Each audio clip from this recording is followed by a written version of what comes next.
Hi everyone! Today's recipe is one of my favorite loaves of bread to make because it's a good alternative to banana bread and it always surprises people. Many people think it sounds weird to use squash in a recipe for bread, but in less than an hour you can taste this delicious recipe for yourself. Let's get started. First, whisk together the brown sugar and 1 egg. You can use a whisk or a fork like I'm using. Mix it until it has a creamy texture. Then you're going to add 1 cup of cooked butternut squash. Make sure that it's nice and mashed. With a 1/4 cup of vegetable oil, a 1/3 cup of plain yogurt, and 1 teaspoon of vanilla extract.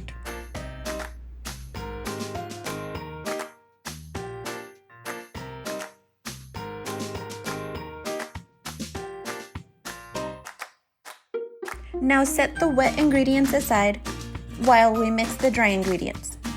In a separate bowl, you're going to mix 3/4 cups of white flour, 1 cup of whole wheat flour so that we get more fiber, 1½ teaspoons of baking powder with a 1/2 teaspoon of baking soda, 1 teaspoon of cinnamon, 1/2 teaspoon of nutmeg, and 1/2 teaspoon of salt. Stir everything until it's just combined.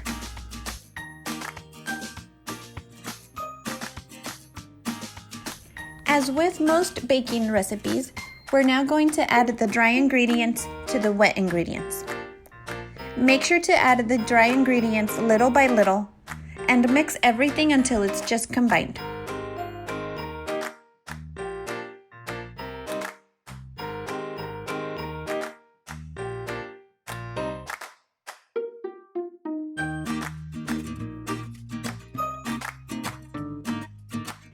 And then we're going to add about 1 cup of chocolate chips.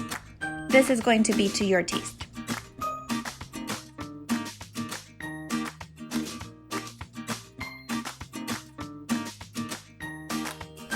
Now we're going to pour the mixture into a 9-inch loaf pan that has been sprayed and lightly floured.